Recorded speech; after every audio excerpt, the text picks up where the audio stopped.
In January 1947, the city of Los Angeles woke up to a crime scene so horrifying, it would become one of the most infamous unsolved murder cases in American history. For decades, detectives chased shadows, reporters created legends, and the public became obsessed with one question: who killed Elizabeth Short? But the deeper you go into this case, the darker it becomes. Because this isn't just the story of a murder. It's the story of Hollywood obsession, media manipulation, false confessions, corruption, and a mystery that still refuses to die nearly 80 years later. Long before the newspapers called her the Black Dahlia, Elizabeth Short was just a young woman chasing a dream. She was born in 1924 inches, Massachusetts. Friends described her as soft-spoken, polite, and strangely mysterious. She loved movies, admired glamorous actresses, and dreamed of becoming famous someday. But Elizabeth's life was never easy. Her father abandoned the family during the Great Depression. Her mother struggled financially. Elizabeth battled health problems as a child and spent time in hospitals recovering from severe asthma. Eventually, like thousands of other young women in the 1940s, she headed west toward California. Hollywood represented escape, a new identity, a better future. But Los Angeles in the 1940s wasn't the glamorous paradise shown in movies. Behind the bright lights were dangerous nightclubs, corrupt police, organized crime, predators, and desperate dreamers trying to survive. Elizabeth moved between friends' apartments, hotels, and temporary homes. She dated military men, spent time around nightlife districts, and often told people she had connections in the entertainment world. Some thought she was sophisticated. Others thought she was pretending to be someone she wasn't. But almost everyone agreed on one thing: she stood out. Dark hair, pale skin, elegant clothing, a haunting appearance people remembered long after meeting her. And soon, the entire country would know her name. The 15th of January, 1947. It was a cold morning in the Leimert Park neighborhood of Los Angeles. A woman pushing her child in a stroller noticed what looked like a broken mannequin lying in an empty lot. Then she looked closer. It wasn't a mannequin. It was a body. The victim had been cut cleanly in half at the waist, drained of blood, posed deliberately. Her face had been slashed from the corners of the mouth toward the ears, creating a horrifying permanent smile known as the Glasgow smile. The killer had washed the body, carefully arranged it, almost like a display. Police officers arriving at the scene were stunned. Even hardened detectives struggled to process what they were seeing. The murder scene looked less like a random killing and more like a message. Within hours, reporters flooded the area, and the media frenzy began. The birth of the Black Dahlia. At first, police didn't even know who the victim was.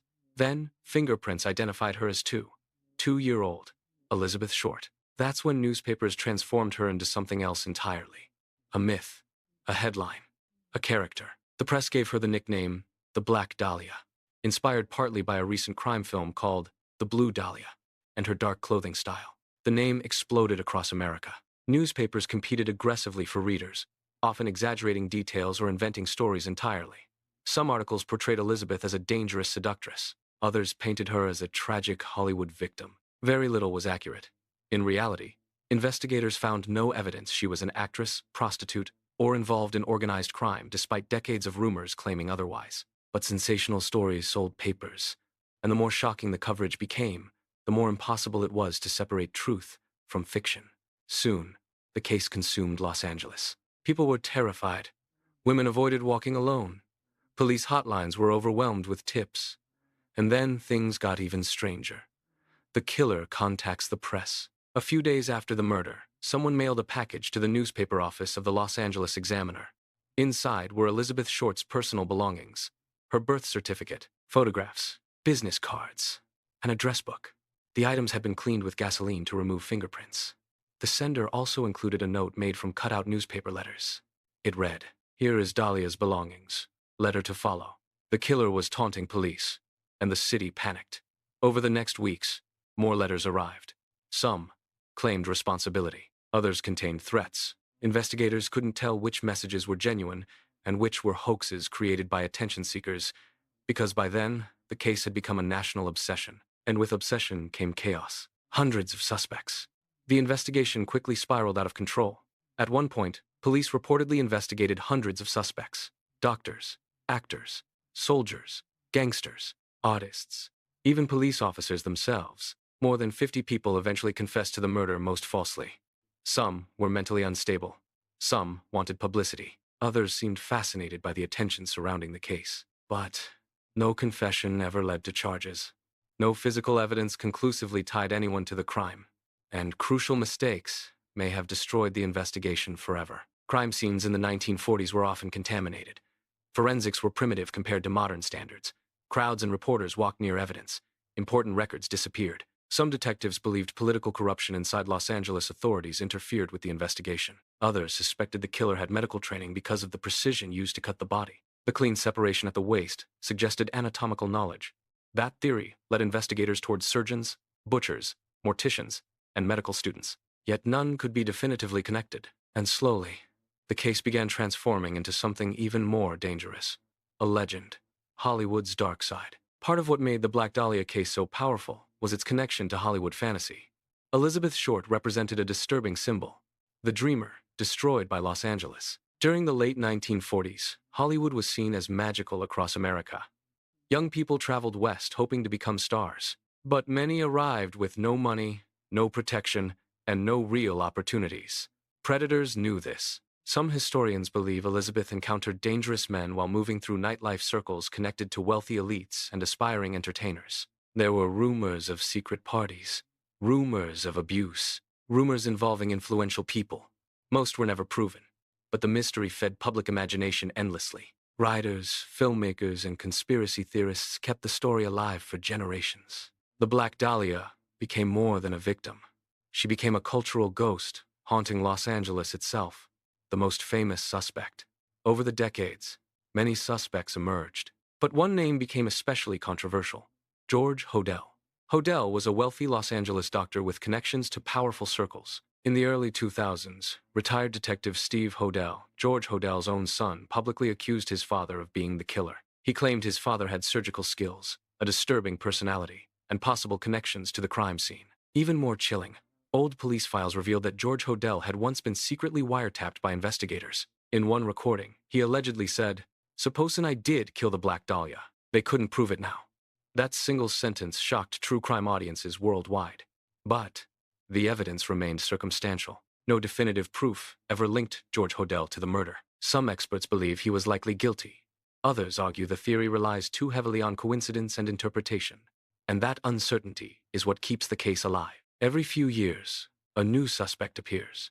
A new theory surfaces. A new solution captures headlines. But none have fully solved the mystery. Why the case still fascinates people. The Black Dahlia case continues haunting popular culture because it feels frozen in time. A beautiful young woman, a brutal unsolved murder, Hollywood, media frenzy, secretive suspects, corruption, missing evidence. It has all the elements of a noir nightmare. The story inspired countless books, documentaries, podcasts, and films, including The Black Dahlia. But fascination with the case also raises uncomfortable questions. Did the media exploit Elizabeth Short? Absolutely. Many newspapers treated her death like entertainment. Some even manipulated photographs and invented personal details to make the story more scandalous. In death, Elizabeth became a character created by headlines rather than a real person. And that transformation may be one of the darkest parts of the entire case. Because while the world remembers the Black Dahlia, few remember Elizabeth herself. The theories. Over the years, investigators and amateur detectives developed countless theories. Some believe the killer was a surgeon. Others suspect a serial killer whose other crimes were never discovered. Some think powerful individuals protected the murderer. Others believe police focused on the wrong suspects entirely. One theory claims the killer knew Elizabeth personally and murdered her during a violent argument. Another suggests she was targeted randomly by a sadistic predator. There are even conspiracy theories linking the case to government cover-ups and underground Hollywood networks. But despite decades of analysis, one terrifying fact remains. No theory explains everything. Every suspect leaves unanswered questions. Every timeline has gaps. Every confession falls apart under scrutiny. And maybe that's why the mystery endures. Humans crave endings. The Black Dahlia case refuses to provide one. A city haunted forever. Today, nearly 80 years later, the vacant lot where Elizabeth Short's body was found no longer looks the same. Los Angeles grew. Neighborhoods changed. People moved on. But the story never disappeared. True crime researchers still analyze old documents. Podcasters debate suspects. Internet communities examine photographs frame by frame. And somewhere inside dusty police archives, pieces of the truth may still exist. Maybe the killer died without confessing. maybe evidence was lost forever. Or maybe someone overlooked one crucial detail decades ago, a detail capable of solving one of America's most infamous cold cases. But until that happens, the Black Dahlia remains exactly what it has always been. A mystery trapped between reality and myth. A case where facts blurred into legend. And a reminder that sometimes the most terrifying stories are the ones without endings. Because unlike horror movies, real life doesn't always reveal the monster. Sometimes it simply leaves behind silence. And in the case of Elizabeth Short, that silence has lasted for generations.